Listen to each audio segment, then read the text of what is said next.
వచ్చి ఒక వాక్యాన్ని మనం చదువుకుందాం. మొదటి యోహాను రాసిన పత్రిక మొదటి అధ్యాయం 7వ వాక్యాన్ని ఒకసారి చదువుకుందాం.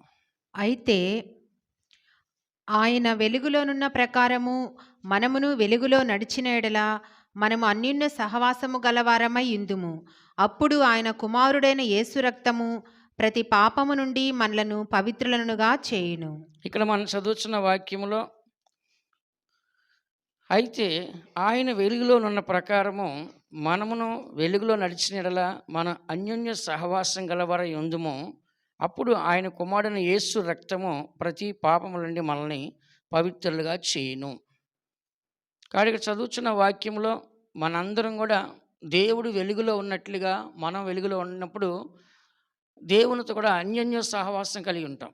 ఆయన ఏ వెలుగులో అయితే నడుచుకుంటున్నాడో అదే వెలుగులో మనం వెళ్ళినప్పుడు ఆయనతో అన్యోన్య సహవాసం గలవారుగా మనము ఉంటాము.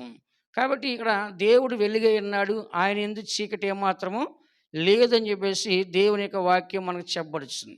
కాబట్టి ఆయనలో వెలుగు ఉంది, ఆయనలో చీకటి ఏమాత్రము లేదని చదువుతున్న 5వ వాక్యం ఏమని రాస్తుంది? మేము ఆయన వలన విని మీకు ప్రకటించు వర్తమానం ఏమనగా దేవుడు వెలుగై ఉన్నాడు, ఆయన యందు చీకటి ఎంత మాత్రము లేదు. కాబట్టి యేసు ప్రభువుని మనం చూసినప్పుడు చీకటి ఆయనలో లేదు. కాబట్టి ఆయన వెలుగులో ఉన్న ప్రకారంగా మనము కూడా వెలుగులో నడుచుకునే యెడల అన్యోన్య సహవాసం గలవారు ఆయనతో కూడా ఉంటాము. అప్పుడు ఆయన కుమారుడైన యేసు రక్తము ప్రతి పాపం నుండి మనల్ని పవిత్రులుగా చేయును. ఎప్పుడైతే దేవుని యొక్క వెలుగులో నడుస్తున్నామో, దేవుని యొక్క అన్యోన్య సహవాసము నడుస్తున్నామో, అప్పుడు యేసు రక్తం మనల్ని కడుగుతూ ఉంటుంది. ఎవరి రక్తం అంటే యేసు రక్తం. మనకు తెలుసు మరి రక్తం అనేది మనందరికీ ప్రాణం. శరీరం ఉండేది ఏంటంటే ప్రాణం అనమాట. ఈ రక్తం అనేది ఒక ప్రాణము. కాబట్టి ఈ ప్రాణం అనే రక్తము మన కోసము ఆయన కలువారి యొక్క సిలువలో ఆయన యొక్క రక్తాన్ని చిందించి ఏం చేశాడంట? మన పాపములన్నీ కూడా కడిగి వేస్తున్నాడు. మీ అందరికీ తెలుసు కదా, మరి ప్రపంచంలో మనందరికీ తెలుసు రక్తము అనేది యేసు ప్రభుది. మీకు చెప్పున్న అంతకుముందు కూడా 3 రకాలుగా యేసు ప్రభు యొక్క రక్తం దొరికింది. ఒకటి ఆ గొల్గొతా ఆ కపాల స్థలము, ఆ కొండ బద్దలైనప్పుడు భూకంపం వచ్చినప్పుడు దాని కింద ఉన్న మందస్సు మీద కొన్ని డ్రాప్స్ దొరికిందంట. దాన్ని చెక్ చేసినప్పుడు అది ఇంకా జీవంతోనే ఉందని ల్యాబులో సైంటిస్టులు చెప్పారు. రెండోది యేసు ప్రభు చనిపోకటానికి సిలువేసే సమయాన్న ఆయన ముఖం అంతా కూడా రక్తం తన్నప్పుడు ఒక స్త్రీ వచ్చి ఏం చేసిందంట, ఆ ముఖం మీద గుడ్డ వేసి ఆ రక్తాన్ని తుడిచింది. ఆ రక్తం గుడ్డ కూడా ఇప్పటికీ ఉంది అది. మరి దానిలో రక్తాన్ని కూడా తీసినప్పుడు కూడా అది జీవంతో బ్రతికుంది. అలాగే ఆయన్ని ముళ్ళ కిరీటం పెట్టి ఆయన కొట్టినప్పుడు ఆయన వస్త్రం ఏమిందంట, అంగి రక్తము. కాబట్టి అందులో ఉన్న రక్తం కూడా తీసినప్పుడు యేసు ప్రభు యొక్క రక్తము ఎలా ఉందంట? సజీవముగా ఉన్నది.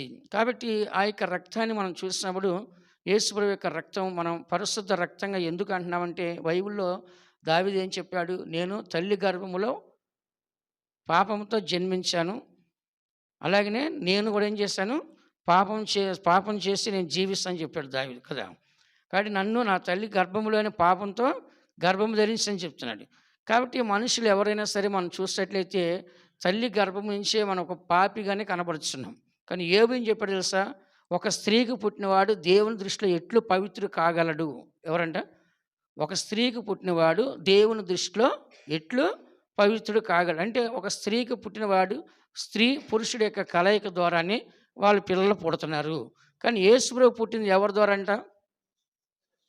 చెప్పండి. పరిశుద్ధాత్మ ద్వారా. ఇప్పుడు చూడండి, చాలామంది ఏం చేస్తారు? ఇప్పుడు సరోగ్రఫీ ద్వారా ఏం చేస్తారు? పిల్లల్ని కంటూ ఉన్నారు కదా. అద్దె గర్భాలు తీసుకొని ఏం చేస్తారు? పిల్లలు కంటున్నారు. ఎందుకంటే ఇప్పుడు వాళ్ళు కనుక పిల్లలు కంటే వాళ్ళ అందం అంతా పోద్ది, వాళ్ళ గ్లామర్ పోద్ది, వాళ్ళ బాడీ అంతా షేపులు మారిపోతుందని చెప్పి ఏం చేస్తారు? వాళ్ళ యొక్క ఇది తీసుకుని ఇంకొకరి దానిలో గర్భంలో పంపించి పిల్లలుగా అంటున్నారు. కానీ ఇక్కడ యేసు ప్రభువు మనం చూసినట్లయితే యేసేపుకి మరియమ్మకి ప్రదానం మాత్రమే చేయబడింది. అంటే ఎంగేజ్మెంట్ అయింది కానీ పెళ్ళి కాలేదు. పెళ్ళి కాకముందుగానే ఈమె గర్భం ధరించింది. అక్కడ మనం చూసినట్లయితే ఆమెది ఫీమేల్ రక్తం ఉంది ఆమెలో. ఎందుకంటే అక్కడ వివాహం కాలేదు కాబట్టి యేసు ప్రభు యొక్క రక్తాన్ని చూసినప్పుడు ఫీమేల్ రక్తమే కనపడుతుంది. అంటే ఏంటి? మరియమ్మ రక్తం కనపడింది, తండ్రిది కనపడలేదు అక్కడ. అలాగనే 23 క్రోమోజోన్లు ఉండాలి కాబట్టి అక్కడ మరియమ్మ దగ్గర 24 ఉన్నాయంట.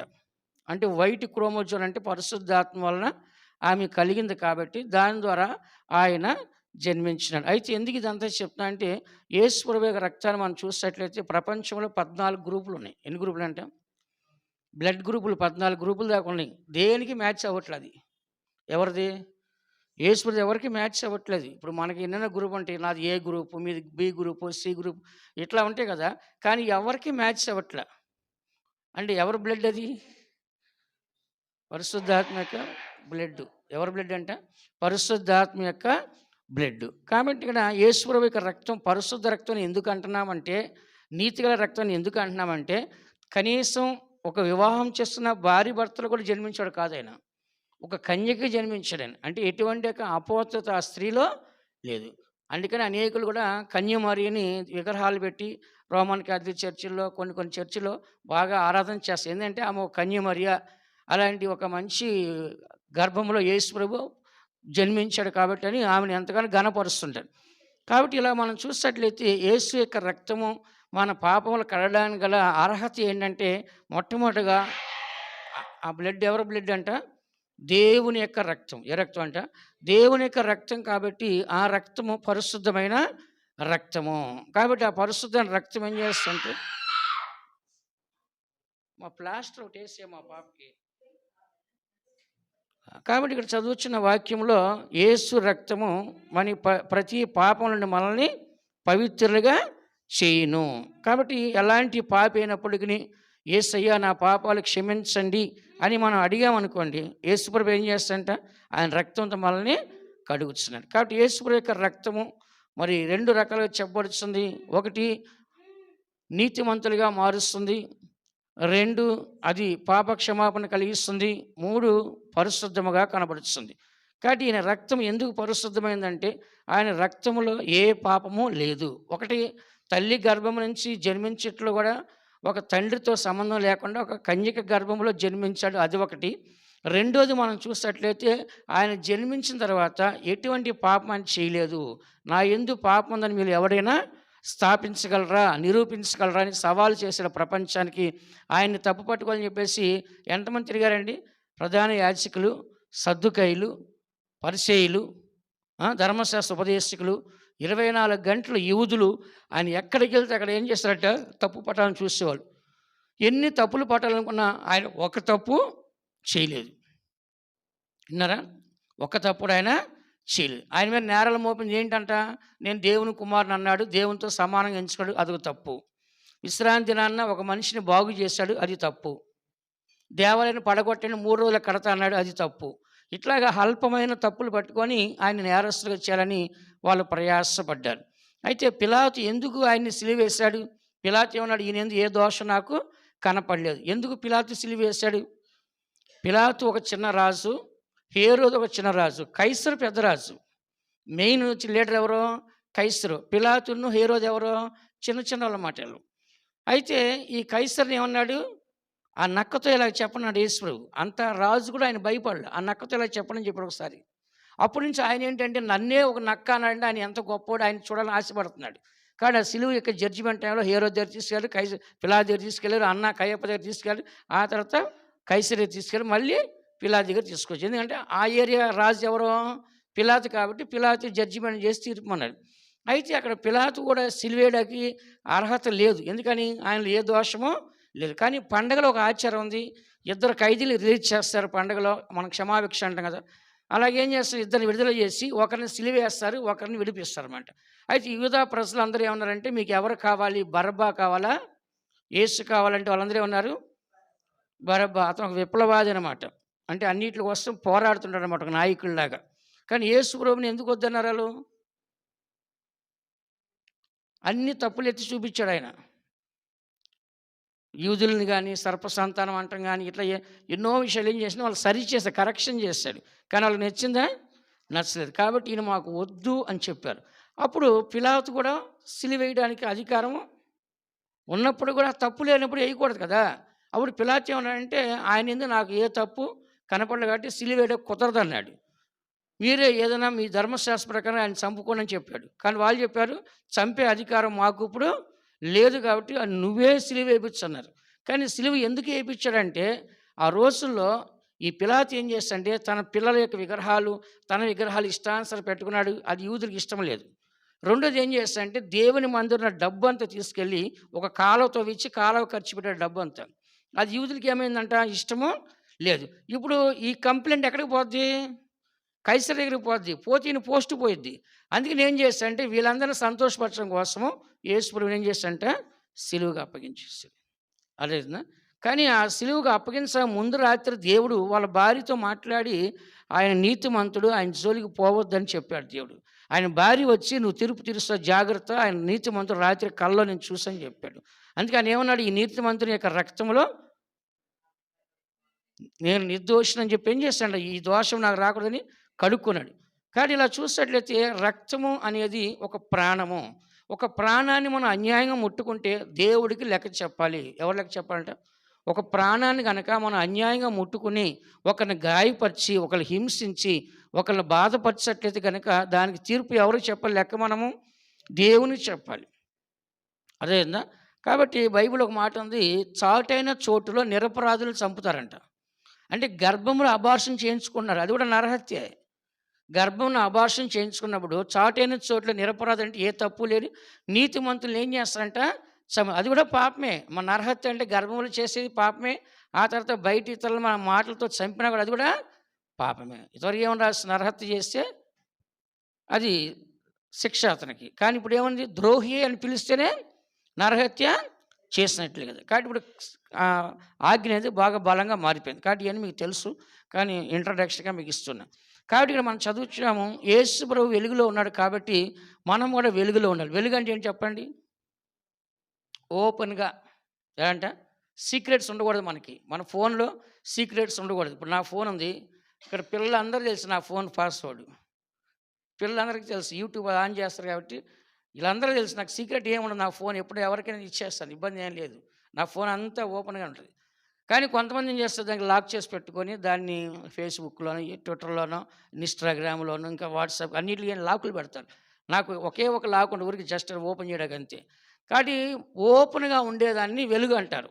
కొన్ని దాచుకొని, కొన్ని దాచిపెట్టుకొని కనపడకుండా అవి ఉండేదాన్ని దాన్ని వెలుగు అంటారు. అతిక్రమాలు దాచిపెట్టేవాడు వర్జిల్లుడు. అక్కడ వెలుగు లేదు, చీకటి ఉంది. కాబట్టి వెలుగు చీకటి అంటే దాని అర్థం ఏంటంటే చీకటి నల్లగా ఉంటుంది, వెలుగు తెల్లగా ఉంటుంది. అది కాదు మనకు కావాల్సింది. అదే నా బైబిల్ ఏం రాస్తుంది, మీరు చీకట్లో చేసే కార్యాలు బహిరంగంగా మిద్దెల మీద చాటించబడితే ప్రకటించబడతాయి అన్న. కానీ మనం దాచిన అది దాగనే దాగదు. అందుకని దేవుని పెట్టిన మనము దేవుడు ఓపెన్గానే జీవించాడు. ఎలాంటి దాపరికం ఆయన దగ్గర, ఎలాంటి రహస్యం ఆయన దగ్గర లేదు. అలాగే మనం కూడా ఎలా అంటే చీకటి కార్యాలు మన జీవితంలో ఉండకూడదు. మన మనసులో ఉండొచ్చు, మన ఆలోచనలో ఉండొచ్చు, మన తలంపుల్లో ఉండొచ్చు, మన ఊహల్లో ఉండొచ్చు, మన హృదయంలో ఉండొచ్చు. ఎక్కడా కూడా చీకటి కార్యాలు, చెడు కార్యాలు, పాప కార్యాలు, అది కీడో లేకుండా పగో, ఒక ద్వేషమో, ఈర్షో, అసూయో, కక్షో ఏది కూడా మన జీవితంలో ఉన్నట్లయితే అది ఏమంటుంది? చీకటి. యేసుప్రభువులు అలాంటివి ఉన్నాయండి? చెప్పండి. క్లీన్ హార్ట్ యేసుప్రభుది ఏండి, ఎప్పుడు శుద్ధ హృదయం ఆయనకి. ఆయన ఏ పాపము లేదు, ఆయన పరిశుద్ధంగా ఆయన జీవించాడు. అందుకని మనం కూడా అలాంటి ఒక పవిత్రమైన రక్తాన్ని పొందే భాగ్యము, అర్హత మనకు దొరికిందంటే అంతకన్నా గొప్పదనం ఉందండి? చెప్పండి. యేసుప్రభుని మామూలుగా ఏం చేస్తారంటే సిలువ వేసిన తర్వాత త్వరగా చనిపోకపోతే కాళ్ళు ఇరగొడతారు. కానీ యేసుప్రభు ఏమైపోయినప్పటికీ చనిపోయాడు కాబట్టి కాళ్ళు ఇరగొట్టలేదు. కానీ టెస్ట్ చేశారు. ఎలా టెస్ట్ చేశారు? శతాధిపతి బల్లెంతో పొడిచాడు చనిపోయాడని చెప్పి. రైట్ సైడ్ నుంచి పొడిస్తే లెఫ్ట్ సైడ్కి వచ్చింది అది. మనకి ఒక గుండె, ఆ గుండెకి ఒక పొర ఉంటుంది, ఆ పొరలో రక్తం నీళ్ళు ఉంటాయి. కానీ బాడీ అంతా కూడా కొరడాలతో కొట్టిన తర్వాత ఆ రక్తం అంతా అయిపోయింది, ఇంకెక్కడ బాడీలో రక్తం లేదు. కానీ ఇది పొడిచిన వెంటనే ఈ యొక్క బళ్ళెం ఏమైందంటే రైట్ సైడ్ నుంచి లెఫ్ట్ సైడ్కి వెళ్ళి ఆ గుండెను పొడిచినప్పుడు ఆ గుండెలో ఉన్న నీళ్ళు, రక్తం బయటకు వచ్చింది. కానీ రక్తం అయితే నీళ్ళు అప్పటికి ఇంక బాడీలో ఎక్కడ లేదు, ఆ గుండెలోంచి ఉన్నది బయటకు వచ్చిందన్నమాట. అది వచ్చినప్పుడు ఆ శతాధిపతికి ఒక కన్ను పనికిరాదు, అంటే కళ్ళు కనపడు. శతాధిపతి అంటే మ్యాక్సిమం ఒక కలెక్టరు అలాంటి పోస్ట్, అది పెద్ద పోస్టే. అలాంటి వ్యక్తి ఆ కంట్లో పొడవగానే, ఆ కంట్లో ఆ బ్లడ్ పడగానే కన్ను బాగుపడిపోయింది, వెంటనే స్వస్థత వచ్చేసింది. అప్పుడు అతను ఏం చేస్తాడంటే యేసుప్రభు చనిపోయిన తర్వాత పిలాతు దగ్గరికి వెళ్ళి, అతను గవర్నమెంట్ జాబు, నేను జాబ్ సెంట్రల్ గవర్నమెంట్ జాబ్ లాగా అనమాట. ఈ జాబ్ నేను రిజైన్ చేసేస్తాను. ఆయన నిజమైన దేవుడు. ఇంత క్రూరంగా చంపారు. నాకు తెలిసి ఇదిగో నేను స్వస్థత పొందాను. నేను ఆయనే నమ్ముతా అని చెప్పి జాబ్ వదిలేసి యేసు ప్రభువుని సువార్త ప్రకటించాడు ఆయన. ఒక సైనికుడు. సువార్త ప్రకటిస్తే ఆ రోమియుడిని కొంతకాలం తర్వాత యూదులందరూ ఆయన్ని ప్రకటిస్తని చెప్పి ఆయన తీసుకెళ్ళి ఒక అడవిలో తీసుకెళ్ళి నరికి చంపేశారు ఆయన్ని. ఎవరిని? శతాధిపతిని. కదా! ఇలాగ యేసు యొక్క రక్తాన్ని మనం చూసినట్లయితే గనక ఇప్పటికి కూడా అది జీవంతోనే కూడి ఉంది. మీకు అంతకుముందు చెప్పాను నేను. గొల్గొత అది పగిలిపోయినప్పుడు దాని కింద గృహకులం ఊరు బయట అనమాట. బైబిల్‌లో రాస్తుంది కదా! ఏమని రాస్తుంది? గవిని బయట. అంటే చంపేవాడిని ఊర్లో చంపరు. ఊరు బయట తీసుకెళ్ళి చంపుతారనమాట. ఆ కపాలస్థలం అనేది ఒక శ్మశానం లాంటిదనమాట. అక్కడ తీసుకెళ్ళి ఆయన సిలువేసినప్పుడు ఆ కొండ పగిలి ఆ రక్తం కిందకెళ్ళినప్పుడు ఊరు బయట కుష్ఠరోగులు ఉంటారు. వాళ్ళకి అన్నం ఏం చేస్తారంటే వాళ్ళ కుటుంబస్తులు ఎవరైతే ఉంటారో అక్కడ తీసుకుని అక్కడ పెట్టేసి దూరంగా వెళ్ళిపోతారు. వాళ్ళు వచ్చి అది తీసుకుని వెళ్ళి తింటూ ఉంటారనమాట. అలాంటి కుష్ఠరోగులు అక్కడ ఉన్నప్పుడు ఆ వర్షం వచ్చేవాడు ఆ కుష్ఠరోగులందరూ ఏం చేస్తారు? బయటికి వచ్చారు. వచ్చినప్పుడు ఏమైంది? ఆ కొండ మీద యేసు యొక్క రక్తము కారుకుంటూ వచ్చి ఏమైందంట? వాళ్ళ మీద పడితే వాళ్ళందరూ ఏమారంట? స్వస్థత పొందారు. విన్నారా? కానీ యేసు యొక్క రక్తము ఆయన ప్రాణం పోయినప్పటికీ ఆ రక్తంలో ఏముందండి? జీవం ఉంది. కాబట్టి ఇప్పుడు కూడా ఆ బ్లడ్ ఎలా ఉందంట? జీవంతోనే ఉంది. దాన్ని ఇప్పుడు ఎంతోమంది సైంటిస్టులు ఎన్ని రకాలుగా పరిశోధనలు చేశారో అన్ని రకాలుగా యేసు ప్రభు 100% దేవుడిగా ఆయన ఏమవుతుందంట? ప్రూఫ్ అవుతున్నాడు. కాబట్టి ఇక్కడ యేసు రక్తం మన ప్రతి పాపల నుంచి కడిగినంటే మనకు తప్పు చేసేటప్పుడు మన తప్పు తెలుసుకొని మోకాళ్ళు వేసి కన్నీళ్ళు కార్చి పశ్చాత్తాపడి ప్రభువా నా పాపానికి ప్రాయశ్చిత్తం కలగచేయండి, ఈ పాపం నన్ను నాశనం చేస్తాను, నరకాన్ని తీసుకెళ్తాను అడిగినప్పుడు దేవుడు ఏం చేస్తాడు? ఆ రక్తాన్ని మనకి చిందించి ఆ రక్తం ద్వారా ఏం చేస్తాడు? పాపాన్ని క్షమిస్తాడు. ఎందుకంటే పాపాన్ని క్షమించే రక్తం ఎవరి దగ్గర ఉంది? యేసు ప్రభు దగ్గర ఉంది. ఎందుకని? తల్లి గర్భంలో ఆయన ప్రత్యేకించబడిన వాడే. జన్మించిన తర్వాత ప్రత్యేకించబడినవాడే. ఆయన శరీరంలో ఆయన రక్తంలో ఏ పాపమో లేదు. ఏ ఒక్క పాపం కూడా లేదు. కాబట్టి ఆయన రక్తం మనం క్షమించే అర్హత ఉందా లేదా? నీతిమంతులుగా మార్చే అర్హత ఉందా లేదా? ఉంది. కాబట్టి యేసు యొక్క రక్తము మన ప్రతి పాపల నుంచి మనల్ని పవిత్ర చేయని ప్రకటన గ్రంథము 1వ అధ్యాయము 6వ వాక్యం కూడా మనం చదవచ్చు. ప్రకటన గ్రంథం 1:6 చదవండి. మనలను ప్రేమించుచు తన రక్తము వలన మన పాపముల నుండి మనలను విడిపించిన వానికి మహిమయు ప్రభావమును యుగయుగములు కలుగునుగాక. ఇక్కడ మనం చదువుతున్న వాక్యంలో ఏమని మనం చదువుతున్నాము? యేసు ప్రభు యొక్క రక్తం మనలను ప్రేమించు తన రక్తం వలన మన పాపముల నుండి మనలను విడిపించిన వానికి. కాబట్టి ఇక్కడ మనం చూసినట్లయితే దేవుడు మన అందరి యొక్క పాపాలని ఆయన క్షమించడానికి గల కారణం అంటే దేవుడు మనల్ని ప్రేమిస్తున్నాడు. ఎవరంట? దేవుడు మనల్ని ప్రేమిస్తున్నాడు. కాబట్టి దేవుడు మనల్ని ప్రేమిస్తాడు కాబట్టి మన పాపాల నుంచి ఏం చేస్తాడు?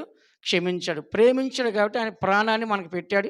ఆయన ప్రేమించాడు కాబట్టి ఆయన రక్తాన్ని మన కొరకు కార్చాడు. కింద చదువుతూ దాంట్లో 6వ వాక్యం లాస్ట్లో తన తండ్రి యొక్క దేవునికి ఒక రాజ్యముగాను రాజులుగాను యాజకులుగాను మనం చేస్తాడు. అంటే రాజు అని యాజక సమూహముగా మనమే రాజులమే, మనమే యాజకులమే. దేవుని సేవ చేయటకును దేవుని కొరకు వారసులుగా ఉండటానికి దేవుని ద్వారా ఆ రక్తం మనల్ని రాజులుగాను యాజకులుగాను మనల్ని మార్చింది. కాబట్టి యేసు మనల్ని ప్రేమించాడు కాబట్టి తన రక్తం వలన మనల్ని పాపం నుండి మనల్ని ఏం చేస్తాడంట? విడిపించను అని మనం చదువుతున్నాం. కాబట్టి ప్రతి దేవుని పెట్టి కూడా పాపం చేసేట్లయితే మనకి ఎవరున్నారు చెప్పండి? చెప్పండి. 1 యోహాను రాసిన పత్రిక 2వ అధ్యాయం 1వ వాక్యం చదవండి. 1 యోహాను 2:1. నా చిన్నపిల్లలారా, మీరు పాపము చేయకుండుటకై ఈ సంగతులను మీకు రాయుచున్నాను. ఎవడైనను పాపము చేసిన ఎడల నీతిమంతుడైన యేసుక్రీస్తు అను ఉత్తరవాది తండ్రి యొద్ద మనకున్నాడు. ఇక్కడ మనం చూసినట్లయితే ఏమని రాస్తుంది?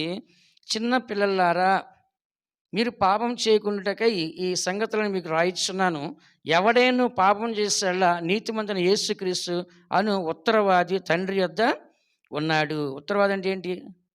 ఒక బాధ్యత తీసుకుంటున్నాడు. ఏం తీసుకున్నాడంట? ఒక రెస్పాన్సిబిలిటీ తీసుకొని మన యొక్క జీవితాన్ని బాగు చేసేవాడు ఆయన ఒక్కడే. అందుకని మనం ఒకవేళ తప్పు చేస్తుంటే కనుక ఎక్కడికి రావాలి చెప్పండి? చెప్పండి. తప్పు చేసి ఎక్కడ రావాలి? దేవుని సన్నిధికి వచ్చి ఒక పాపాత్మురాలు వ్యభిచారి ఎక్కడికి వచ్చింది?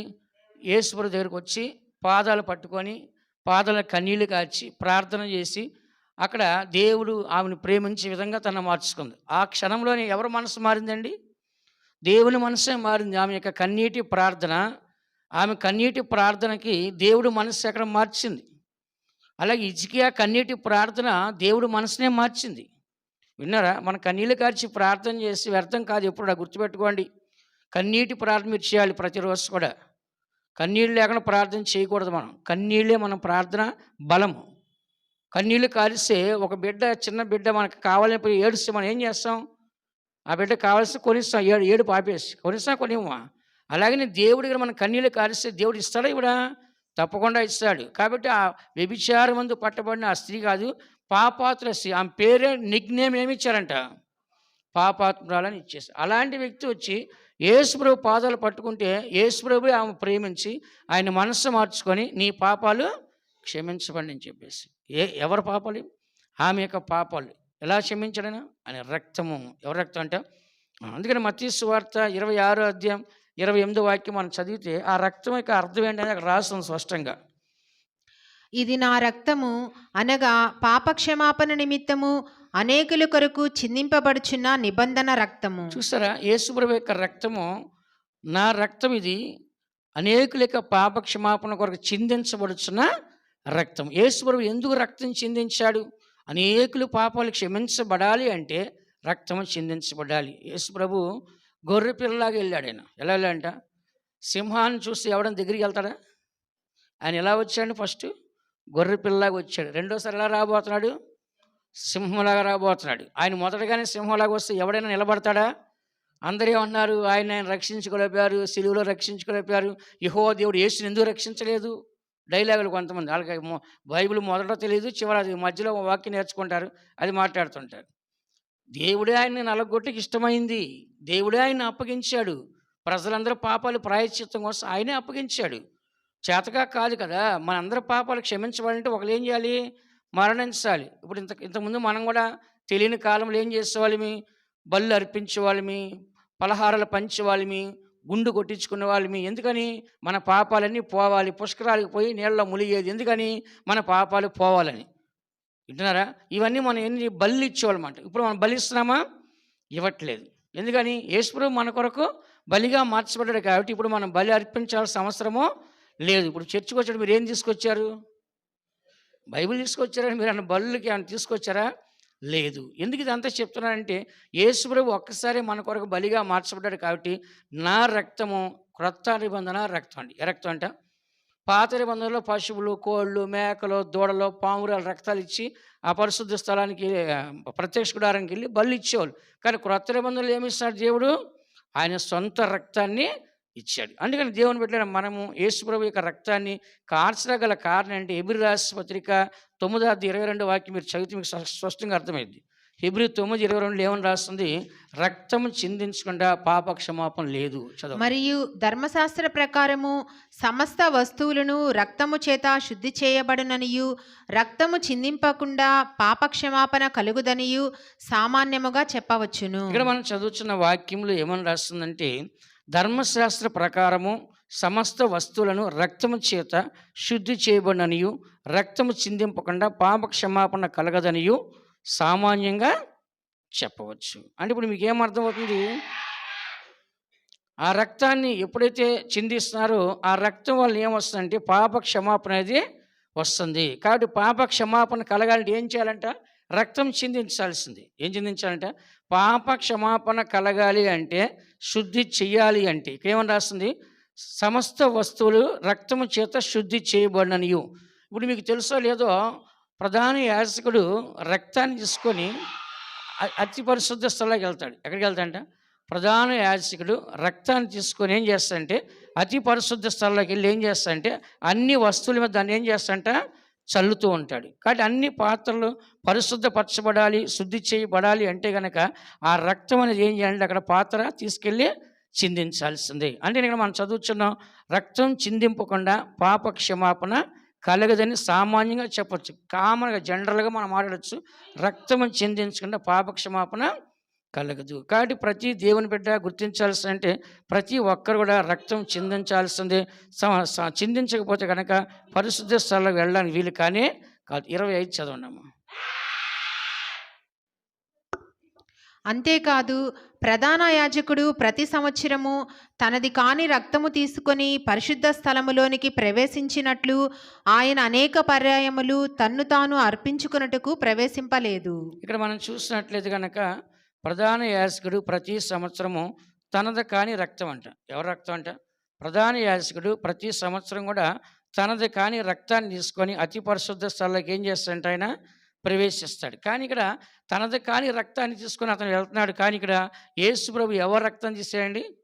సొంత రక్తాన్ని. ఏ రక్తం అంట?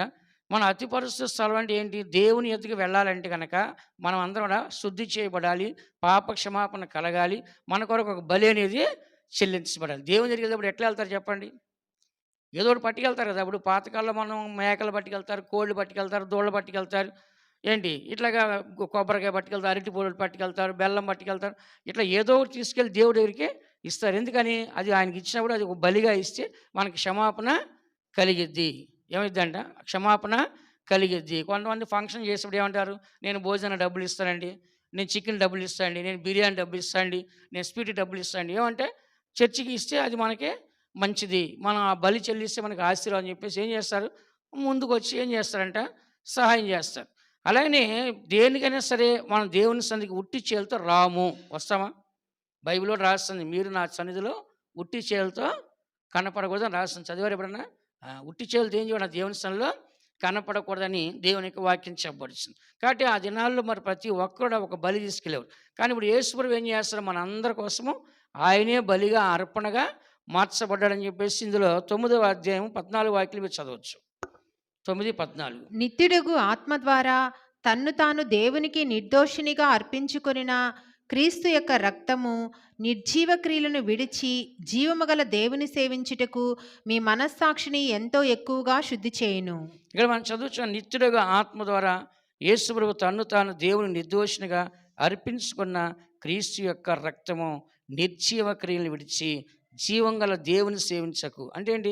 నిర్జీవ క్రియ అంటే ఏంటి? చచ్చని క్రియలు. ఏ క్రియ అంట? నిర్జీవ క్రియ అంటే ఏ క్రియ అంట? చచ్చని క్రియలు. చచ్చిన క్రియలు అన్నిటిని కూడా మనం విడిచిపెట్టి జీవం గల దేవుణ్ణి సేవించుటకు మన మనస్సాక్షి ఎంతో ఎక్కువగా ఏం చేస్తుందంటే శుద్ధి చేస్తుంది. కాబట్టి యేసు యొక్క రక్తం మనలో ఉన్నట్లయితే సావునకు మన యొక్క శరీరం అంతటా కనబడుతుంది, జీవం లేని శరీరం కనబడుతుంది. ఆ జీవం లేని శరీరాన్ని ఏం చేస్తుందంటే ఆ యొక్క రక్తం జీవింప చేసి ఆ యొక్క శరీరం ఏం చేస్తుందంటే శుద్ధి చేస్తుంది మన మనస్సాక్షిని. ఇదేనంట మన మనస్సాక్షి ఏం చేస్తుందంట? ఎల్లప్పుడూ కూడా శుద్ధి చేస్తుంది. అందుకని ప్రతి దేవుని బట్టి యొక్క జీవితం కూడా ఈ యొక్క యేసు ప్రభు యొక్క రక్తం అనేది ఎప్పుడు కూడా మనం శుద్ధి చేయించింది, పరిశుద్ధపరుస్తుంది, పవిత్రపరుస్తుంది ఇక్కడ మనం చదువుతున్నాం. అందుకని యేసు రక్తము ప్రతి పాపలను మనల్ని ఏం చేస్తుందంట? పవిత్రపరుస్తుంది. హెబ్రీ రాసిన పత్రిక 13వ అధ్యాయం 12 వాక్యం ఒకసారి చదవండి.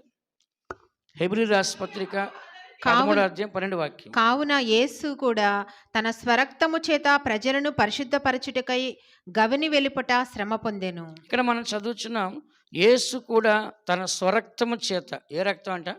యేసు కూడా తన స్వరక్తము చేత ప్రజలను పరిశుద్ధపరచుటకై గవిని వెలుపల శ్రమ పొంది. ఎక్కడికి వెళ్ళండి? ఊరు బయట. ఊరు బయట సమాధులు ఎక్కడ ఉంటాయి చెప్పండి మనకి? ఊరు బయట. శ్మశానం ఎక్కడ ఉంటుంది? ఊరు బయట. సచ్చిన కుక్కల్ని, పందుల్ని, కోడిని, దూడల్ని ఏం చేస్తారు? ఊరు బయట పారేస్తారు. అంటే ఒక హీనమైన ఒక స్థితి, ఒక హీనమైన స్థలం ఊరు బయట అంటే. గవిని వెలుపల అంటే ఏంటి? ఇప్పుడు గవినిలాగా ఉంటుంది ఊరు, కాంపౌండ్. మన ఇంటికి ఎలా కాంపౌండ్ ఉంటుందో ఆ యెరూషలేము పట్టణం ఎట్లా ఉందంట? చుట్టూ కాంపౌండ్ ఉంటుందన్నమాట. ఆ కాంపౌండ్ బయట ఊరు బయట తీసుకెళ్ళి సిలువ వేస్తారు. ఒక శాపగ్రస్తమైన సిలువ అంటే ఏంటి? ఒక శాపము. శాపగ్రస్తుడు సిలువలో వేలాడతాడు. కాబట్టి మన కొరకు ఆయన సిలువలో ఎక్కడ వెళ్ళాడంట? ఊరు బయటికి పోయాడు. ఎవరి కోసము చెప్పండి? మన కోసము. ఊరు బయటికి వెళ్ళి ఏం చేస్తాడు? ఆయన సిలువ పడ్డాడు. ఊరు బయట ఆయన మన కోసం ఏం చేస్తాడంట? మనల్ని పరిశుద్ధపరచు కొరకు ఆయన శ్రమ పొందాడు. ఇప్పుడు యేసు ప్రభు తప్పు చేసాడా? మనం తప్పు చేసామా? మన తప్పుల కొరకు ఆయన సిలువ పడ్డాడు, మన తప్పుల కొరకు రక్తం కాచాడు, మన తప్పుల కొరకు ఆయన మనల్ని క్షమించాడు, మన తప్పుల కొరకు ఆయన అతి పరిశుద్ధ స్థలానికి వెళ్ళాల్సి వచ్చింది. కాబట్టి ఇక్కడ మనం చదువుతాం మొట్టమొదటిగా యేసుని యొక్క రక్తము ప్రతి పాపం నుండి మనల్ని ఏం చేస్తాడంట? పవిత్రపరుస్తుంది. కొంతమంది ఎగతాళి చేస్తారు, యేసు ప్రభు చచ్చిపోయి 2000 సంవత్సరాలు అయింది, ఇంకా ఏంది అక్కడ రక్తం బతుకుందా, ఆ రక్తం ఇంకా క్షమిస్తుందా, ఇంకా విడుదల వస్తుందా అని చెప్పేసి ఎగతాళి చేస్తారు కొంతమంది. కానీ యేసు రక్తం ఇప్పుడు కూడా ఎలా ఉందంట చెప్పండి? సజీవంగానే ఉంది. ఆ రక్తానికి సావు అనేది లేదు. కాబట్టి ఆ రక్తం అనేది మనకి జీవితం కోసం ఇంకా ఉంది. ఎప్పటి వరకు ఉంటది ఆ రక్తం భూమి మీద? చెప్పండి. సంఘం ఎత్తబడే వరకి, శ్రమల కాలంలో ఎత్తబడే వరకి ఆ రక్తము ఉండదు. ఆ తర్వాత ఇక భూమి మీద ఆ రక్తము ఉండదు. భూమి మీద ఏముంటదంట? నూతన భూమి, నూతన ఆకాశము, నూతన సృష్టి ఉంటది. ఆ తర్వాత ఇక ఆ రక్తం మన కోసం ఉండాల్సిన అవసరం లేదు. ఎందుకని? పాపము లేని రాజ్యం వస్తది. ఏ రాజ్యం అంట? మరలా మరలా రక్తం కార్చాల్సిన అవసరము లేదు. సాతాను ఉండదు. సాతాను ఎక్కడుందంటే అగత్పాతాల్లో బంధించేస్తది. కాబట్టి ఇక పాపం లేని రాజ్యం అనమాట. విన్నారా? అది బైబిల్ యెషయా గ్రంథంలో రాస్తుంది కదా! సింహము, తోడేళ్ళు అన్నీ కలిసే ఉంటాయి. మనిషి పాము దగ్గర ఆడుకుంటాడు, నాగుపంది పిల్లడు ఆడుకుంటాడు. ఇవన్నీ కూడా ఏంటంటే నూతన సృష్టి గురించి కూడా రాస్తుందనమాట. కాబట్టి రెండోదిగా మనం చూస్తే ఈ యొక్క రక్తం మనకి ఏం చేస్తుంది? ఒకటి ఏం చదివాం మనము? పాప క్షమాపణ. చెప్పండి అందరూ. ఏం కలుగుతుందంట? మొట్టమొదటిగా ఏం కలుగుతుంది మనకి? పాప క్షమాపణ కలుగుతుంది. రెండోది యేసుని యొక్క రక్తం మనకి విమోచన కలగజేస్తుంది. అంటే విడిపిస్తుంది. ఏం చేస్తుందంట?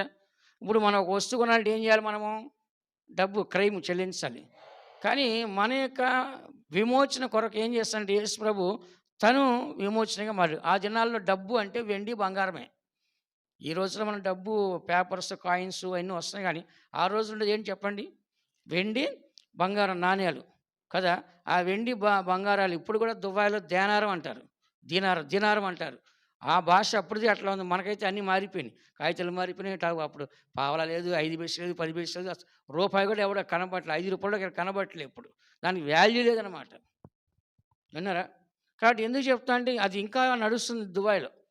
కాబట్టి ఇక్కడ చదువుతున్న వాక్యంలో మనము ఇక్కడ విమోచన ఎఫెసీ రాసిన పత్రిక మొదటి అధ్యాయము 7వ వాక్యాన్ని ఒకసారి చదువుకుందాం. ఎఫెసీ రాసిన పత్రిక 1:7 చదువుకుందాం ఒకసారి. దేవుని కృపా మహదైశ్వర్యను బట్టి ఆ ప్రియనియందు ఆయన రక్తము వలన మనకు విమోచనము అనగా మన అపరాధములకు క్షమాపణ మనకు కలిగి ఉన్నది. ఇక్కడ మనం చదువుతున్న వాక్యంలో 7వ వాక్యంలో దేవుని కృపా మహదైశ్వర్యను బట్టి ఆ ప్రియుని యందు ఆయన రక్తం వలన మనకు విమోచనము అనగా మన అపరాధములకు క్షమాపణయు మనకి కలుగుతున్నది. అంటే ఇక్కడ ఏంటంటే విమోచన ఏం చేయాలంట? విమోచన. ఇంతవరకు మీకు తెలుసో లేదో మేకలు కానీ గేదెలు ఏం చేస్తాయంటే ఎవరైనా పొలాల్లో పడిపోయి తినేస్తాయి వెళ్ళి, తాడు తెంపుకొని ఇంటికాంచి వెళ్ళి. ఇప్పుడు దాన్ని ఏం చేస్తారు? బందుల దొడ్డి అంటారు, తెలుసు కదా! ఆ ఊర్లో ఒక దొడ్డిలాగా అంటే అది కాంపౌండ్ కట్టేసి గేట్ పెట్టేస్తారు అనమాట. దాన్ని అరెస్ట్ చేసి జైల్లో వేస్తారు. దేన్ని? బందుల దొడ్డి అంటే దాని అర్థం ఏంటి? అరెస్ట్ చేసి దాన్ని జైల్లో పెడతారన్నమాట. అది జైలు అనమాట. ఎవరికది? మనుషులకు కాదు, పశువులకి జైలు అన్నమాట. ఇప్పుడు దాన్ని ఏం చేయాలి? ఇప్పుడు ఓనర్ ఎవడైతున్నాడో వాడు ఏం చేయాలి? దానికి వాల్యూ అంటే దాని డబ్బు కట్టాలి. రూ. 100, రూ. 500 జరిమానా వేస్తారు. ఆ డబ్బు ఏం చేయాలి? అక్కడ కట్టేసి మనం తెచ్చుకుంటే ఏ పొలం అయితే నష్టపోయిందో వాడికి ఇస్తారు ఆ డబ్బు. అంటే ఇప్పుడు దానికి ఏం చేయాలి? వెల చెల్లించాలి. అలాగనే మనం కూడా పాపానికి అమ్ముడుపోయాము, శాపానికి అమ్ముడుపోయాము, దోషాలకు అమ్ముడుపోయాము, అపరాధానికి అమ్ముడుపోయాము, శరీరకానికి అమ్ముడుపోయాము. కానీ వాళ్ళందరినీ కూడా దేవుడు ఏం చేస్తాడంటే మనల్ని విడిపించడానికి ఏం చేస్తాడంటే వెండి, బంగారాలు బట్టి మనల్ని విమోచించలేదు. దేంతో విమోచించాడు? మొదటి పేతురు రాసిన పత్రిక మొదటి అధ్యాయం 19వ వాక్యంలో ఏమని రాస్తుందంటే మీరు వెండి, బంగారముల చేత విమోచించబడలేదు. అమర్చదమ్మా. మొదటి పేతురు 1:19. అమూల్యమైన రక్తము చేత అనగా నిర్దోషమును నిష్కలంకమునగు గొర్రెపిల్ల వంటి క్రీస్తు రక్తము చేత విమోచింపబడితిరని మీరెరుగుదురు కదా. పైన చదవమ్మా. వెండి, బంగారం అమ్- సరే. పితృపారంపమైన మీ వ్యర్థ ప్రవర్తనను విడిచిపెట్టినట్లుగా వెండి, బంగారముల వంటి క్షయ వస్తువుల చేత మీరు విమోచింపబడలేదు, కానీ అమూల్యమైన రక్తము చేత అనగా నిర్దోషమును నిష్కలంకమునగు గొర్రెపిల్ల వంటి క్రీస్తు రక్తము చేత. చాలు. ఇక్కడ మనం చదువుతున్న పితృపారంపర్యమైన మీ వ్యర్థ ప్రవర్తనను విడిచిపెట్టినట్లుగా వెండి, బంగారముల వంటి క్షయ వస్తువుల చేత మీరు విమోచింపబడలేదు. చూసారా? వ్యర్థ ప్రవక్తన అంటే ఏ ప్రవక్త? చెప్పండి. వ్యర్థమైన ప్రవక్తని మనము విడిచిపెట్టినట్లుగా వెండి, బంగారం చేత అంటే చెడు కార్యాలన్నీ విడిచిపెట్టాలంటే మనకేం చేయాలి? విమోచన మనకి కావాలి. దేనిలో అయితే మనం చెడు కార్యాలు ఉన్నామో ఆ చెడు కార్యాల నుంచి బయటికి రావాలంటే మనకేం కావాలి? విమోచన కావాలి. అయితే ఏమని రాస్తుంది? వెండి, బంగారము క్షయ వస్తువుల చేత మీరు విమోచించబడలేదు. ఇప్పుడు చూడండి, ఒక మనిషి జైలు ఉంటే ఏం చేస్తారు? డబ్బులు కడితే బయటకు పంపిస్తారు. ఇంకో మనిషి ఎక్కడ ఏదైనా జరిగింది, అతను కొట్టి కట్టేశారు, నష్టపరిచారని చెప్పి అప్పుడు మనం ఏం చేయాలి? అతనికి డబ్బులు కడితే బయటికి పంపిస్తారు. కానీ ఇక్కడ క్షయ వస్తువుల చేత మీరేం చేయాలంట విమోచించబడలేదు. కానీ అమూల్యమైన రక్తము చేత అనగా నిర్దోషమును నిష్కళంకములగు గొర్రెపిల్ల వంటి క్రీస్తు రక్తం చేత మీరు విమోచించబడితే మీరు ఎరుగురా. చూసారా? కానీ రక్తం అనేది ఏ రక్తం అంటే అది గొర్రెపిల్ల వంటి రక్తము. గొర్రెపిల్ల రక్తంలో పాపం ఉంటుందండి? గొర్రెపిల్ల రక్తంలో పాపం ఉంటుందా? ఉండదు. కానీ దానికంటే శ్రేష్టమైన రక్తము యేసుని యొక్క రక్తము. కాబట్టి మనం చదువుతున్నాము, యేసు రక్తం అమూల్యమైన రక్తము, నిర్దోషమైన రక్తము, నిష్కలంకములకు గొర్రెపిల్ల వంటి క్రీస్తు రక్తం చేత విమోచించబడితిరి. ఇప్పుడు మనల్ని దేవుడు సాతాను చేతులోంచి దేని ద్వారా విడిపించడం అని చెప్పండి? యేసు రక్తము అంటే ఏంటి? ప్రాణం పెట్టాడు. ఏమిటంట అంటే మనం చేసిన పాపానికి మన ప్రాణానికి శిక్ష పడాలి, మనం చావాలి. కాబట్టి మనల్ని బ్రతికించడం కోసం ఏం చేస్తాడు? ఆయన ఆ శిక్షని పడి ఏం చేస్తాడంట మనల్ని బ్రతికించాడు. ఇప్పుడు నేను చిన్నప్పుడు స్కూల్కి వెళ్ళేవాడిని కాదు. వెళ్తే మధ్యాహ్నం వచ్చేస్తాను. ఆ స్కూల్ ఎట్లా అంటే మా చిన్నాయన, మా అన్నయ్య, ఇంకో అక్క, మా అక్క, మా తమ్ముడు, నేను, మా చెల్లి, ఇట్లా మేము ఒక డజన్ మంది ఉంటాం. ఇంటర్వెల్ దాకా ఉంటాను. స్కూల్ బుక్స్ అన్నీ వాళ్ళకి ఇచ్చి పారిపోయి వచ్చేస్తాను. నేను వెళ్ళను. వెళ్తే మాత్రం ఎంతసేపు ఉంటాను? మధ్యాహ్నం దాకా ఉంటాను. హాఫ్ డేగా గోడ దూకి బయటకు వచ్చేసేది. ఇక ఇంటికాడ రాగానే మా నాన్న ఏం చేస్తాడు? మంచిగా ఈత జువ్వ శుభ్రం నున్నగా చెక్కి రెడీ పెడతాడనమాట కొడతానికి. ఇక కొట్టుడికి వాతలు తెలిగిపోయేది. మొత్తం ఇంత తాట పులి చర్మాలకి పులికి ఎట్ట వస్తుంది సార్లు అట్ట వచ్చేదనమాట. అప్పటికి ఏం చేస్తాం? మా పెద్దమ్మ అడ్డం వచ్చేది, మా అమ్మ అడ్డం వచ్చేది. ఇక వాళ్ళని కూడా కొట్టేశాడు ఆయన. అడ్డం వస్తే నన్ను నా మీద కోపం ఏం చేశాడు అంటే నేను తినాల్సిన దెబ్బలు ఎవరు తినేవాళ్ళు? వాళ్ళు తినేవాళ్ళు. నిజంగా నేను కూడా చాలా అల్లరి చేసేవాడిని చిన్నప్పుడు. అప్పుడు ఏదైనా అనుకుంటే చేసేయాల్సిందే. ఆ చెట్టు కాయ చూసంటే కోసేయాల్సిందే ఇంకంతే. అది ఏదన్నా కానీ తర్వాత సంగతి తర్వాత. అలాగా నేను కూడా ఒకప్పుడు నా చిన్నప్పుడు తెలియకుండా నేను కూడా చాలా అల్లరిగానే పెరిగాను. అయితే నా వలన పద్దాకా మా అమ్మ, మా పెద్దమ్మ దెబ్బలు తినేవాళ్ళు. ఎందుకని వెళ్ళి వాళ్ళ వెనకాల దాక్కునేవాడిని. ఇక మా నాన్న ఆ కోపంతో ఏం చేస్తాను కొట్టాలని చెప్పి వచ్చినప్పుడు వీళ్ళేం చేసేవాళ్ళు నన్ను కొట్టకుండా వాళ్ళు అడ్డం పోయి ఆ దెబ్బలు ఎవరు తిన్నారు? వాళ్ళు తిన్నారు. అలాగనే యేసుప్రభు ఏం చేస్తాడంటే మనం చేసే ప్రతి తప్పుకి మనం పొందాల్సిన శిక్షకి ఆయన పొందాడు. దేంట్లో పొందాడు? ప్రాణం అంట. ఏమంటది? ఏదో ఒక బంగారం వెండి ఇచ్చి విమోచించలా. ఆయన ప్రాణాన్ని మనకు అంటే ఏంటి? ప్రతి మనిషి చేసిన పాపానికి ఏం చేయాలంట? ఆ శిక్ష ఎవడ పాపానికి వాడు ఏం చేయాలంట? మరణ శిక్ష పొందాల్సింది. కాబట్టి మనం పొందాల్సిన మరణ శిక్ష ఎవరు పొందారు? యేసుప్రభు పొందాడు. బైబిల్ ఏం రాస్తుందంటే తండ్రి చేసిన పాపను తండ్రే శిక్ష పొందాలి, కొడుకు చేసిన పాపను కొడుకే శిక్ష పొందాలి. తండ్రి పాపాన్ని కొడుకు శిక్ష పొందకూడదు, కొడుకు చేసిన పాపను తండ్రి శిక్ష పొందని రాస్తుంది. మరి మన కొరకు ఆయన ఎందుకు శిక్ష పొందాలి? అప్పుడు తండ్రే కొడుకు కొరకు, కొడుకు తండ్రి కొరకే పొందకూడదు అన్నప్పుడు దేవునికి ఏం సంబంధం? కానీ మనల్ని నిత్య జీవాన్ని తీసుకెళ్ళి పరలోక రాజ్యంలో దేవుని సింహాసనం మనం కూర్చుని పెట్టాలని చెప్పేసి మన కొరకు ఆయన ఏం చేస్తాడంట? ఆ యొక్క ప్రాణాన్ని పెట్టాడు మన కోసం. ఎవరిని పెడతారండి ఈ రోజున? చెప్పండి. మన చర్చికి వచ్చేవాళ్ళు ఉన్నారు. ఇప్పుడు సరితను పట్టుకొని జ్యోతి కోసం నువ్వు ప్రాణం పెడతావా అంటే పెడతదా? పోమ్మా నీ సంగతి నాకెందుకు, నా సమస్యలు నాకున్నాయి, నేనే నీ కోసం పెట్టి పోపా భలే అడుగుతున్నా అంటాం. ఇప్పుడు పరిమళ చచ్చిపోద్ది సపోజు మరి డైరెక్ట్గా అట్లా అనుకోకూడదు.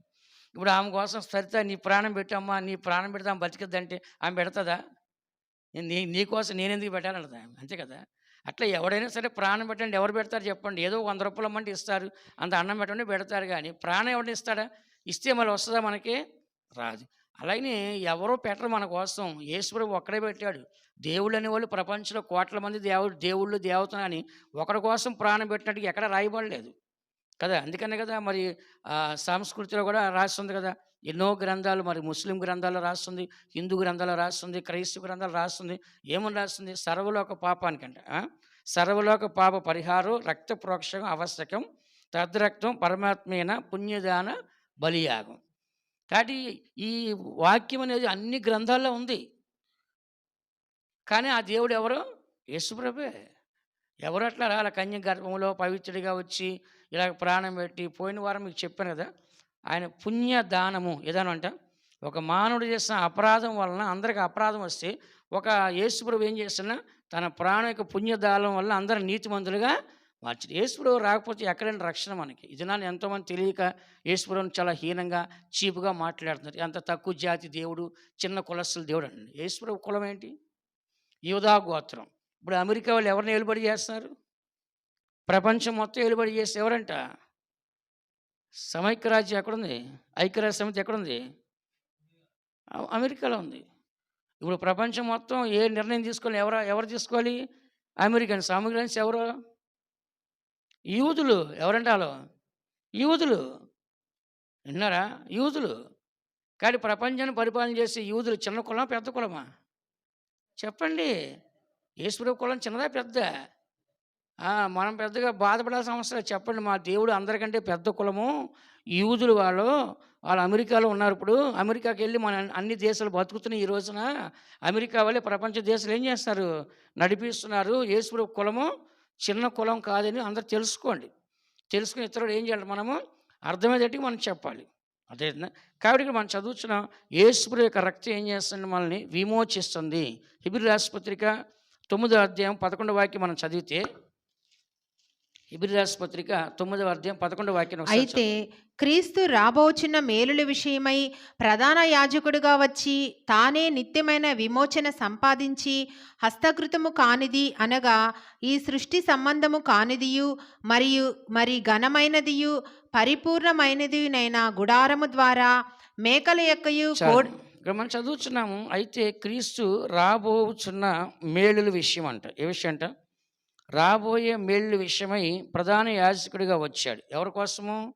మన కోసం. మనకు మేలు చేయాలని, మనం మేళ్ళు పొందాలని, రాబోయే దినాల కోసం ముందుగానే ఏం చేస్తాడు? ఆయన వచ్చి మన కొరకు ప్రధాన యాజకుడిగా మారాడు. బైబిల్లో రాస్తుంది, ఏమని రాస్తుంది తెలుసా? ప్రధాన యాజకులు ఏ కుటుంబం నుంచి రావాలి చెప్పండి? లేవి కుటుంబం నుంచి రావాలి. ఏ కుటుంబం నుంచి రావాలంట? చదవండి. హెబ్రీ రాసిన పత్రిక 7వ అధ్యాయము 14వ వాక్యం. హెబ్రీ 7, 13, 14 చదవండి. ఎవని గూర్చి ఈ సంగతులు చెప్పబడెనో ఆయన వేరొక గోత్రములో పుట్టెను. ఆ గోత్రంలోని వాడెవడును బలిపీఠమునొద్ద పరిచర్య చేయలేదు. చూసారా? ఎవరి గురించి చెప్పబడినో ఆయన వేరో గోత్రం పుట్టాడు. ఎవరైనా? యేసుప్రభు. యేసుప్రభు పుట్టింది ఏ గోత్రము? యూదా గోత్రం. బలిపీఠం దగ్గర పరిచర్య చేయాల్సి ఎవరు? లేవి గోత్రం. అర్థమైందా? లేవి గోత్రం చేయాలి. కానీ ఇక్కడ ఎవరు వచ్చారు? యేసుప్రభు. చదవండి 14 చదవండి. మన ప్రభువు యూదా సంతానమందు జన్మించెననుట స్పష్టమే. ఆ గోత్ర విషయములో యాజకులను గూర్చి మోషే ఏమీ చెప్పలేదు. చూసారా? యేసుప్రభు యూదా గోత్రం జన్మించిన మాట స్పష్టమే. కానీ ఆ గోత్రం వాళ్ళు యాజకులుగా ఉండాలని మోషే ఎక్కడ చెప్పలేదు. కానీ ఇప్పుడు యేసుప్రభు ఏం చదువుతున్నారా? 9వ అధ్యాయం 11వ వాక్యంలో, అయితే క్రీస్తు రావో మేళ్ళ విషయమై ప్రధాన యాజకుడిగా వచ్చి. ఎలా వచ్చాడు ఆయన? ప్రధాన యాజకుడిగా. ఎందుకని? బలులు అర్పించడానికి, అతి పరిశుద్ధ స్థలానికి వెళ్ళడానికి యాజకుడి పని. కానీ ఈయనేం చేస్తాడు? ఈయనే బలిగా మార్చబడి ఈయనే అతి పరిశుద్ధ స్థలానికి వెళ్ళిపోయాను. ఇప్పుడు మనందరం ఏం చేస్తున్నాము? అతి పరిశుద్ధ స్థలానికి సంతోషంగా వెళ్తున్నాం. ఇప్పుడు ఒక గేట్ వేసి ఉంటే లోపలికి ఎవడు వెళ్ళడం. గేట్ తీసేస్తే ఏం చేస్తారు? అందరూ వెళ్ళిపోతారు. ఇప్పుడు యేసుప్రభు ఏం చేస్తాడు? ఆ తెర రెండుగా చిరిగిపోయింది. ఇప్పుడు అతి పరిశుద్ధ స్థలాలకు అందరికి ఏమొస్తుందంట? ప్రవేశము వచ్చేసింది. అందుకని చదువుచున్న 11లో, అయితే తానే నిత్యమైన విమోచన సంపాదించి, నిత్యమైన విమోచన అంటే ఒక్కసారికి ఒక పాపానికి కాదు, లైఫ్ లాంగ్ కావాల్సిన దానికి ఏం చేస్తారంట? నిత్యమైన విమోచన. నిత్యమైన విమోచన సంపాదించి హస్తకృత్యములు కానిది అంటే ఏంటి? చేతులతో చేసింది కానిది అనగా ఈ సృష్టి సంబంధం కానిది. ఆయన చేసే బలులైనా, ఆయన చేసే యాజకత్వం అయినా చేతులతో చేయబడింది కాదు, ఈ లోక సంబంధించింది కాదు. మరి ఘనమైనది, పరిపూర్ణమైన గుడారము ద్వారా మేకల యొక్కయు కోళ్ళ యొక్క రక్తంతో కాక తన స్వరక్తంతో ఒక్కసారి పరిశుద్ధ స్థలంలోకి ప్రవేశించు. మేకల యొక్కయు కోళ్ళ యొక్క రాదు కాదు, కానీ తన స్వరక్తముతో ఏం చేసిండు? ఆయన ఒకేసారి ప్రవేశించండి. అందుకని దేవుని బిడ్డైన మనము ఈ సత్యాన్ని మనం చదువుచున్న ప్రతి మనిషి కూడా గుర్తించాల్సిందే, దేవుడి వల్లనే మనకేం కలుగుతుందంట? విమోచన అనేది కలుగుతుంది. ఒకానొక కాలంలో మనం కూడా పాపంలో ఉన్నాం, కానీ మనకి విమోచన లేదు. కానీ ఇప్పుడు యేసుప్రభువుకి వచ్చేసరికి మనకి ఏం తెలుస్తుంది? తప్పు మంచి అనేది మనకి తెలుస్తుంది. దేవుళ్ళకి రాకముందు తప్పు అనేది తెలుసా? చెప్పండి. తప్పు అనేది తెలుసా? తెలియదు. ఎవరికైనా సరే ఫస్ట్ తప్పు అనేది మనకి తెలియదు అనమాట. కాబట్టి దేవుని బిడ్డ మనము దేవుని తెలుసుకున్న తర్వాత మనం తప్పు చేయడం ఏం చేస్తాము? మానేస్తాం. నేను కూడా వర్క్ చేసేటప్పుడు నేను అబద్ధం ఆడితే రోజుకి ఒక దగ్గర దగ్గర రోజుకి ఒక 1000 రూపాయలు సంపాదించుకోవచ్చు. ఎప్పుడు అది? 87, 88, 89లో రోజుకి రూ. 1000 అబద్ధాలు చెప్పుకుంటే. అట్లాగే అబద్ధాలు చెప్పి రోజు సంపాదించుకునేవాడిని, బాగానే ఉండేది. తర్వాత ఎప్పుడైతే యేసు ప్రభువుని నేను తెలుసుకున్నానో అప్పుడేం చేశాను నేను, అబద్ధాలు ఆడటం మానేశాను నేను. ఎందుకంటే అబద్ధం ఆడి సంపాదించడం తప్పు, అది పాపము అని తెలుసుకొని ఏం చేశాను, మానేశాను. మానేసిన తర్వాత మళ్ళీ నేను విశ్వాసిగా మారిన తర్వాత సండే స్కూల్ టీచర్‌గా పెట్టారు నన్ను. సాపలేయాలి, మైకులు పెట్టాలి, తీయాలి, సండే స్కూల్ జరిపించాలి. ఇవన్నీ నాకు పెట్టిన తర్వాత ఏమైపోతుందంటే, పిల్లల కోసం రోజుకి ఒక 50 అధ్యాయాలు చదివేవాడిని ప్రసంగం చేయడం కోసం. మరి ఈ టీచర్లు అసలు బైబిల్ చదువుతుందో లేదో నాకు తెలీదు గానీ, నేను 50 అధ్యాయాలు చదివేవాడిని ఒక టీచర్‌గా ఉన్నప్పుడు రోజుకి. 50 అధ్యాయాలు చదివి బాగా పిల్లలకు బోధించేవాడిని. అప్పుడేమనిపించింది, పిల్లలకేమో మంచి చెప్తున్నాను, నేను చూస్తే మోసం చేస్తున్నాను వ్యాపారం దగ్గర అని చెప్పేసి దేవుని దగ్గర ప్రార్థన చేశాను. ప్రభా, నేను చేసేది ఈ బిజినెస్ అంతా వ్యాపారం, మోసం చేస్తే అబద్ధం ఆడితేనే వ్యాపారం జరుగుతుంది. కాబట్టి నేను మోసం చేయకుండా ఉండే వ్యాపారం నాకు చూపించనని అడిగా దేవుడిని. అడిగితే దేవుడు ఏం చేశాడు, ఈ సేవ చూపించాడు. ఏం చేశాడంటే 98, 99లో నెలకి 40,000 సంపాదించేవాడిని. నెలకి 40,000 సంపాదించేవాడిని అప్పట్లో. దేవుడు ఏం చేశాడు, ప్రార్థన చేసుకొని ఒక రోజంతా ఏం చేశాను, చర్చిలోకి వెళ్ళిపోయి ఒక్కడినే నైట్ అంతా తెల్లవార్లు ప్రార్థన చేశాను. ప్రభా, నాకు మనస్సాక్షి గుచ్చుకుంటుంది, పిల్లలకి మంచి చెప్తున్నాను, నేను మంచిగా లేదు, ఈ వ్యాపారం మోసం చేసి వ్యాపారం చేయలేను, మోసం లేని వ్యాపారం చూపించండి, అబద్ధాలు ఆడకుండా నిజాయితీగా నీతిగా చేసి వ్యాపారం చేయమని నైట్ అంతా మోకాళ్ళు వేసి తెల్లవారుజామున 4 గంటలకు దేవుడు మాట్లాడాడు. ఏమని మాట్లాడు, ఇదిగో నా కుమారుడా, ఇప్పుడు వరకు నీ కొరకు జీవించావు, ఇక మీద నా కొరకు జీవించాలి, నీకు ఒక పని అప్పగిస్తాను, ఇదిగో ఈ సేవకులు చూపించి ఈ తెల్లగొడ్డలు వాళ్ళని వీళ్ళతో పో అని చెప్పాడు. ఏమైంది, అన్నీ వదిలేసి వచ్చానన్నమాట. 25వ సంవత్సరం సేవకు వచ్చి ఇప్పుడు ఈ సేవ నేను ప్రారంభించి 25వ సంవత్సరం. 25 సంవత్సరాలుగా నేను సేవ చేస్తాను. నేను దేవుని కొరకు ప్రతిష్ఠించబడి మరి ఎన్నో ఊళ్ళో, తెలంగాణ, ఆంధ్ర ఎన్నో ఊర్లో నేను సేవ చేశాను. ఎందుకు ఇదంతా చెప్తానంటే, మనము మన జీవితంలో ఒక మార్పు అనేది మనమే తెచ్చుకోవాలి. ఎవరు తేవాలి చెప్పండి? మన జీవితంలో మార్పు ఎవరు తెచ్చుకోవాలి? మనమే తెచ్చుకోవాలి. నా తోటి వాళ్ళందరూ కూడా, నా కుటుంబస్తులు, నా బంధువులు, నేను కనపడినప్పుడు వాళ్ళు ఏమంటారు తెలుసా, మేమందరం కూడా ఈ కుటుంబంలో కూరుకుపోయాము, ఈ పిల్లలు చూసి దెయ్యాల్లాగా తయారయ్యారు, ఒక్కడ మా మాట ఇంట్లో, వాళ్ళు ఇష్టం వచ్చిన లవ్ చేసి వెళ్ళిపోతున్నారు, ఇష్టం వచ్చిన తాగుడికి చెడుగారు బానిస అయిపోతున్నారు, మేము చచ్చిపోతున్నాం, అప్పులు అయిపోయి, ఇల్లు లేక వాకిలు లేక, నీ పని బెటర్ నాయనా, మంచి పని చేసావు అన్నారు. పెళ్ళి లేదు, పెళ్ళం లేదు, ఏ గొడవ లేదు నాయన, నువ్వు హాయిగా ఉన్నావు, నేను దేవుడిలాగా ఉన్నావు నాయన, నువ్వు నీ పని బెటర్ నాయనా అంటారు వాళ్ళు.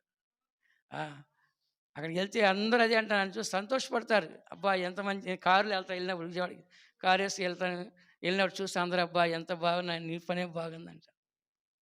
ఇప్పుడు నా వయసులో అందరూ తాతలు అయిపోయారు, వాళ్ళ పిల్లలు కూడా పెళ్ళి అయిపోయినాయి. నా వయసు వాళ్ళకి ఏమైందంటే, వాళ్ళకి పెళ్ళి అయిపోయి, వాళ్ళ పిల్లలు కూడా పెళ్ళి అయిపోయి, వాళ్ళ పిల్లలు కూడా పెద్దలు అయిపోతున్నారు. చిన్న చిన్న వయసు వాళ్ళకి పెళ్ళి అయిపోయినాయి. కాబట్టి ఎందుకు చెప్తాను, ఇదంతా ఒక మార్పు అనేది మనం తెచ్చుకోవాలి. ఎవరు తెచ్చుకోవాలంటే, నేను సండే స్కూల్ టీచ్ చేశాను, అబద్ధాలు ఆడకూడదని చెప్పేసి నేనేం చేశాను, నా జీవితాన్ని త్యాగం చేసి, నా ఉద్యోగము, నాకు ఎన్నో కళలు ఉండేవి, మంచి పెళ్లి చేసుకోవాలి, పిల్లలు కనాలి, బిల్డింగ్లు కట్టాలి, కారులో తిరగాలి, ఎన్నెన్నో ఉండేవి. దేవుడు ఏం చేశాడంట, ప్లాన్ మొత్తం మార్చేసాడు. ఏం చేశాడంట, ప్లాన్ అంతా మార్చేసి, నీ ప్లాన్ కాదైనా నా ప్లాన్ ఉంది నీ మీద అని చెప్పేసి దేవుడు ఏం చేసి ఈ సేవకి తీసుకొచ్చి అన్ని ఊర్లు తిప్పాడు, 2 రాష్ట్రాలు ఏం చేస్తాడు మొత్తము తిప్పాడు. ఎందుకు ఇదంతా చెప్తానంటే, దేవుని బిడ్డలైన మనము, దేవుడు మనల్ని విమోచించే సిద్ధంగా ఉన్నాడు, కానీ మనం విడిపించుకోవడానికి మనం కూడా ఇష్టపడాలి. రోమరాష్ట్రపత్రిక 6వ అధ్యాయం, రోమిలి రాష్ట్రపత్రిక 6వ అధ్యాయం 18వ వాక్యం 20వ వాక్యం చదువుకుందాం. పాపము నుండి విమోచింపబడి నీతికి దాసులైతిరి, ఇందుకు దేవునికి స్తోత్రము.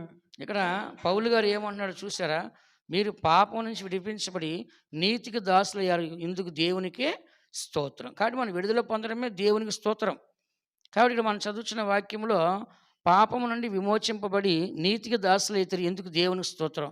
మీ శరీర బలహీనతను బట్టి మనిషి రీతిగా మాట్లాడుతున్నాను, ఏమనగా అక్రమం చేయుటకై అపవిత్రతను అక్రమమునకును మీ అవయవములు దాసులు ఎలాగ అప్పగించుతారో, అలాగే పరిశుద్ధత కలుగుటకై ఇప్పుడు మీ అవయవములు నీతికి దాసులుగా అప్పగించుడి. కాబట్టి ఇక్కడ పాతకాలంలో మనకు తెలియకుండా అక్రమంగాను, అన్యాయంగాను, మోసంగాను, చెడు క్రియలు చేయడానికి మన శరీరాన్ని మనం అప్పగించుకున్నాం. అయితే ఇప్పుడు ఏమంటున్నానంటే, పరిశుద్ధత కలుగుటకు ఇప్పుడు మీ అవయవాల్ని నీతికి దాసులుగా అప్పగించండి. ఏం కలగడాకంట, పరిశుద్ధత కలగడానికి మన అవయవాలను దేనికి అప్పగించాలంట, నీతికి దాసులుగా అప్పగించండి. 20లో మీరు పాపమునకు దాసులైనప్పుడు నీతి విషయమై నిర్భయం లేనివారుగా ఉంటిరి. ఇక్కడ ఏం చదువుతున్నాం?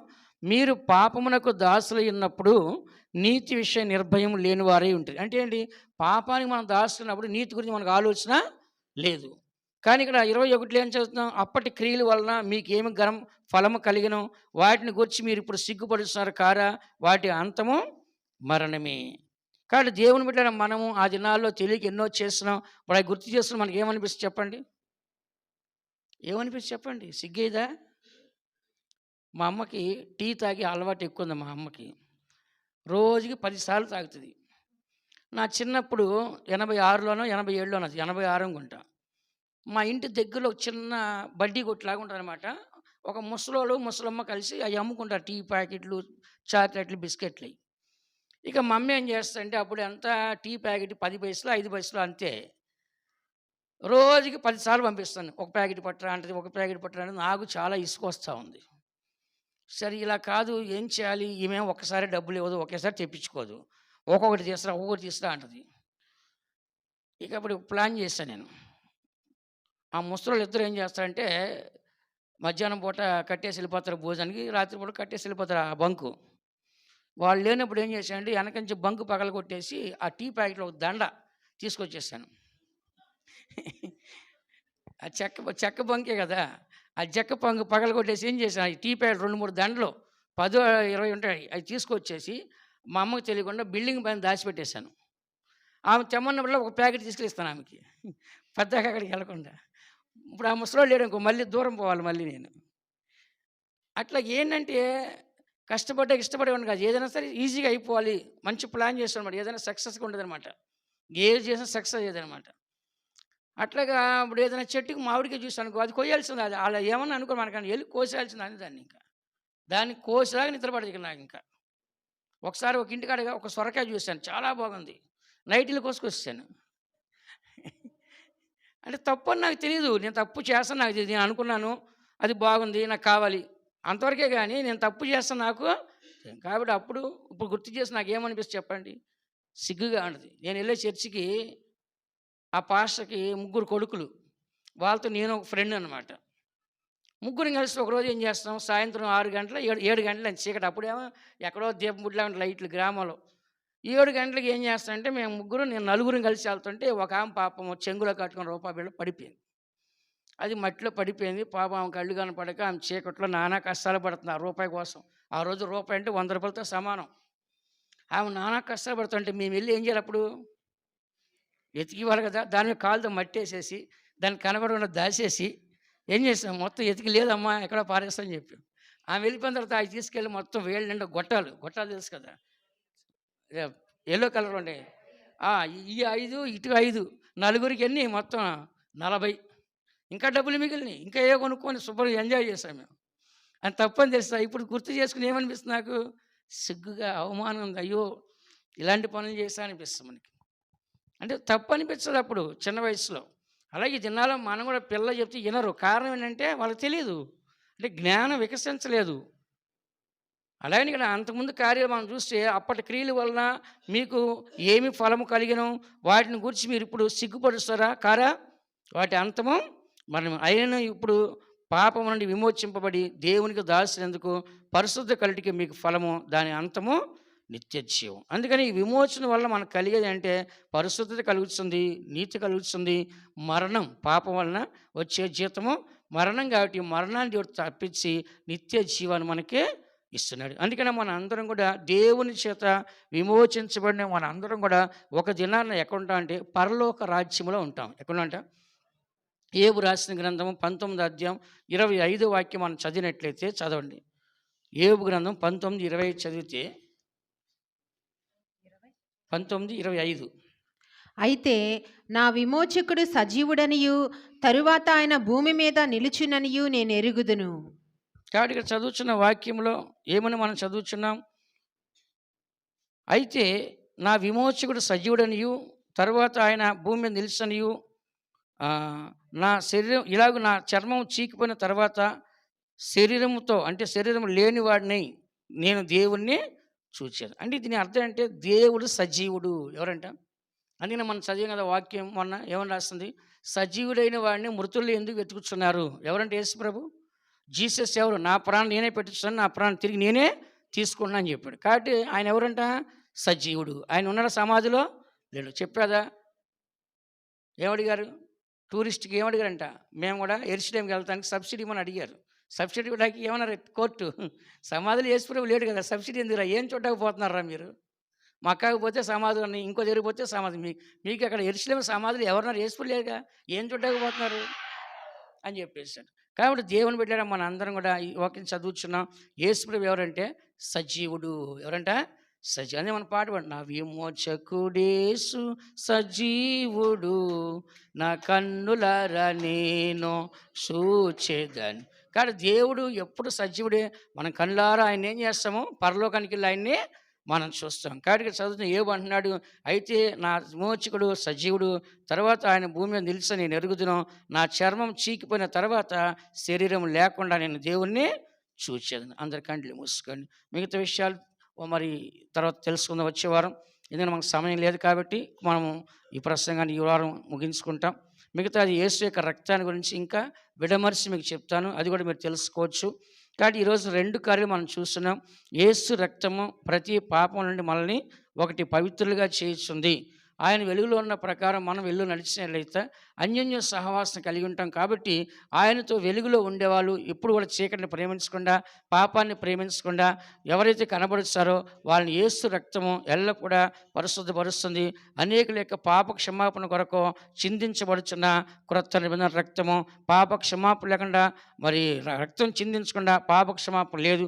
ఆయన గవిని వెళ్ళిపుట మన కోసము రక్తాన్ని చిందించి మరణించినట్లుగా దేవుని యొక్క వాక్యాన్ని మనం చూసినాం. రెండోదిగా విమోచన.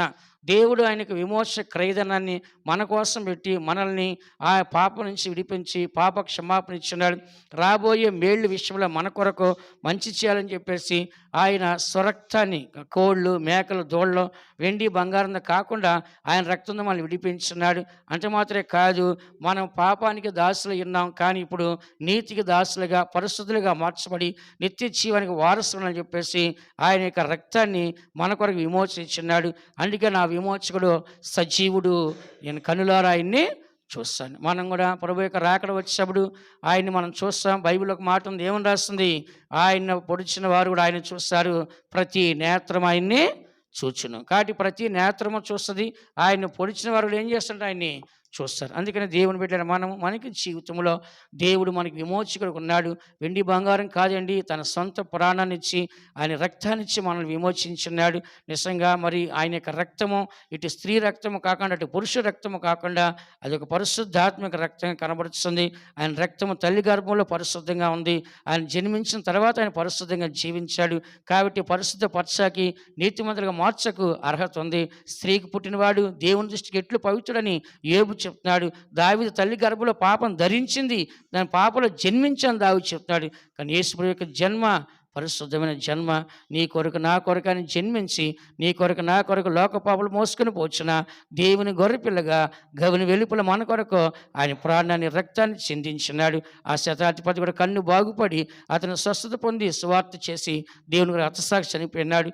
అలాగే కుష్ఠరోగి కూడా స్వస్థత పొందినట్లుగా మరి ఆ రక్తం ఇంకా సజీవంగా ఉన్నట్టు మనం చూస్తున్నాం. అందుకని ఎవడైనా పాపం చేసినట్లయితే దేవుని యొద్ద క్రీస్తు అనే ఉత్తరవాది మన కొరకునని వాక్యం మనం చదువుతున్నాం. కాబట్టి మన జీవితాన్ని భయంతో వణుకుతో కొనసాగించుకోవాలి.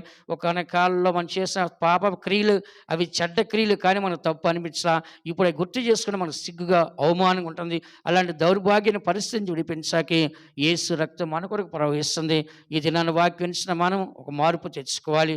ఎవరు కూడా మనకు మార్పు తీసుకురారు, కానీ మనలో మనకి నిర్జీవ క్రియలు విడిచిపెట్టి జీవంగల దేవుణ్ణి సేవించటకు మనకి యేసు రక్తం అవసరమైంది. కాబట్టి యేసు రక్తం ఎల్లవేళ మనకు పనిచేస్తుంది.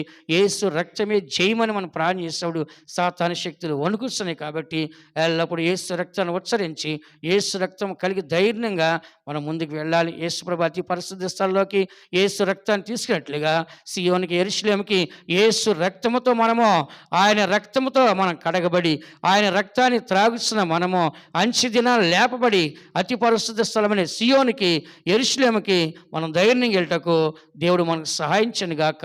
దేవుడు మనల్ని ఆశీర్వదించును గాక. నా విమోచకుడేసు సజీవుడు నా కన్నులారా నేను చూచెదను. నా విమోచకుడేసు సజీవుడు నా కన్నులారా నేను చూచెదను. ఆనందంతోనే ఆర్భటించేదన్, ఆనందంతోనే